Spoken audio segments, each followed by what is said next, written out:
And y'all was saying that Felicity was playing too much. I seen y'all, and I don't even be on Facebook. I don't even be on Facebook. I don't get on Facebook for nothing but to tune into Marsha's plate. Yeah, Puss. Remember we had seen Felicity on Facebook? Y'all do too much. Y'all is not here for Felicity and her viral post on Facebook. Felicity said she is a trans woman. Women's. Baby, this is why they don't take us serious. Honey, so Melina, I liked Melina's response. Y'all was eating Felicity up. I had liked Melina's response.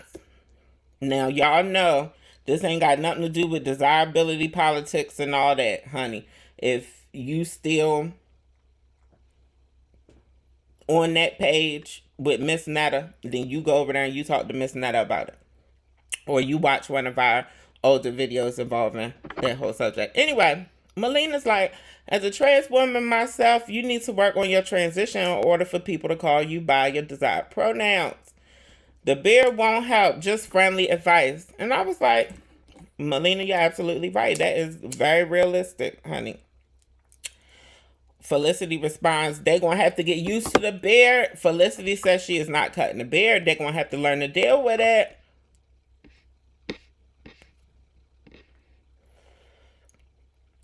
Bethany came in and tried to save the day. Bethany said, as a non-binary mass person, grow a beard and keep the nitties, honey. There's no right way to be a person. I agree with Bethany completely. Now, why my correlation between Bethany and Felicity is getting lost is because Bethany is non-binary,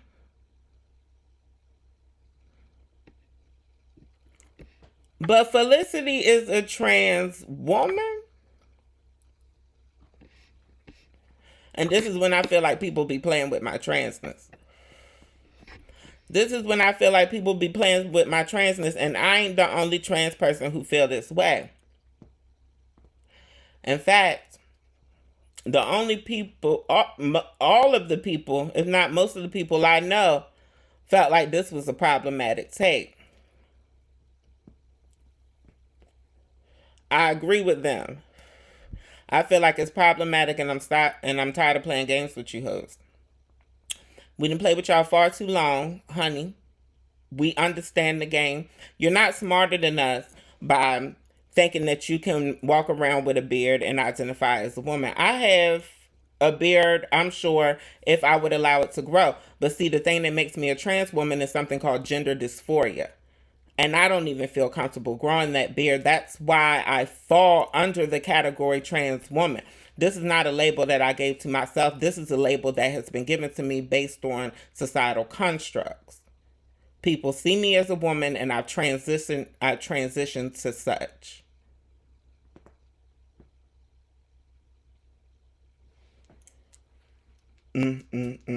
Now keep in mind,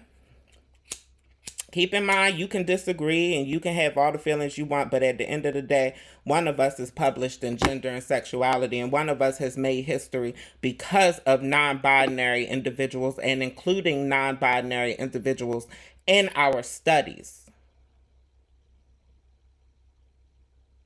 There is a scale to transness because there is a spectrum of gender dysphoria.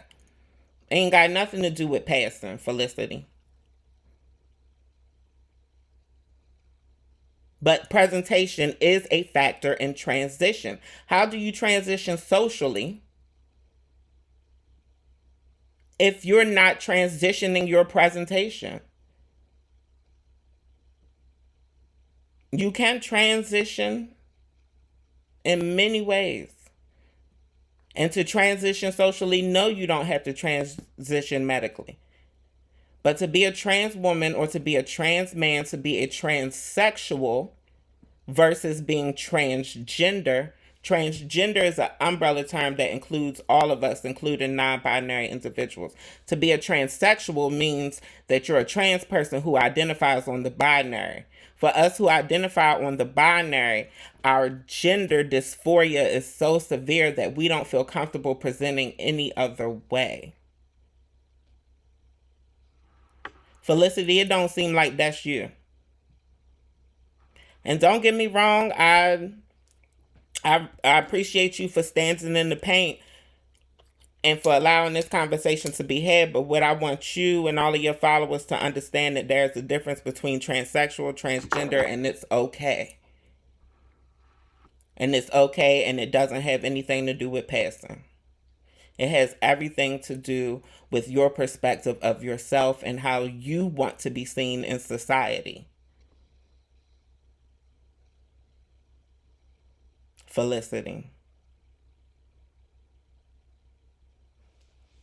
And I still respect all your pronouns and all that, honey. I will respect you as a woman even behind closed doors. But I want you to know that when you go out in the world, you have made decisions that are setting you up not to be seen as a woman. That's it, and that's all I got on that one, honey. But here he go. And see, this is why me and Kaden clash, honey. And Kaden for me is one of those people who is hard to like.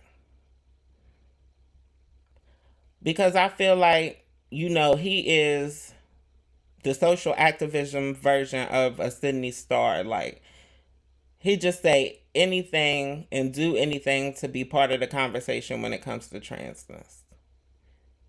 And it's like, child, all you gotta do is live your life, for real. All you gotta do is live your life, honestly. Honestly. And not just click. Child, pray for y'all, brother. I still follow and support him, honey. Still gonna like his content and all of the things. We can't dictate. I'm not dictating Armani. Let me respond to Armani, y'all. Armani says we can't dictate how people transition should look. However, that person and all people need to know that regardless of how you identify, people will possibly try you. Yes, absolutely. I agree with you 100%, Armani. And I'm personally am attracted to androgyny. Anybody who y'all seen me date have been either trans or an androgynous presenting cisgender person. I personally just think that androgyny is beautiful. I don't feel like there's a hierarchy with passability to me. I know that it exists in the world, and so I have to navigate that for my own safety. But when I'm with people who I'm comfortable with, when I'm in my own space, shit, even being online with y'all, honey, I'll come on here with stubble on my face and all types of shit. That's the difference with me being vulnerable online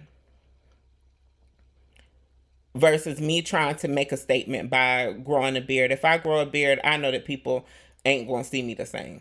It just is what it is.